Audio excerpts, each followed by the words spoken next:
আজকে আমি মায়ের কিচেনে এসেছি, দেখি কি বানাচ্ছে আজকে। মা কি বানাচ্ছে বলো তো? এটা আমি বেসন গুলে রেখেছি। বেসনটা কি দিয়েছিলে বেসনে? এতে গুঁড়ো লঙ্কা আছে, হলুদ আছে, জিরে আছে, জিরে গুঁড়ো আছে, লঙ্কা গুঁড়ো আছে, নুন, চালের পাউডার। আচ্ছা, এটা কত আগে ভিজিয়ে এটা রেখেছিলে? 1 ঘন্টা আগে ভিজিয়ে রেখেছি। আচ্ছা, এটা কিসের পাতা? এটা হচ্ছে পাট শাক। আচ্ছা, তো তুমি আজ আমি পাট শাকের পকোড়া বানাবো। তো এটাকে এমন গুচ্ছা করে বানিয়েছো? হ্যাঁ, এগুলো পাতলা পাতলা, তো আমি একসাথে অনেকগুলো নিয়েছি, নিয়ে পকোড়া বানাবো। এটা কি?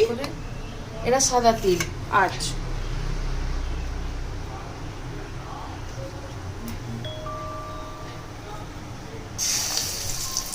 একটু করে সাদা তিল দিয়ে দেবো।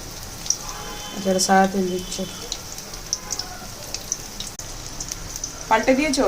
হ্যাঁ, 2 মিনিট ভাজতে দেবে, তাড়াতাড়ি বেনে যায় এটা, না? এটা গরম গরম ভাতের সাথে খেতে খুব ভালো লাগে। আমার পাতার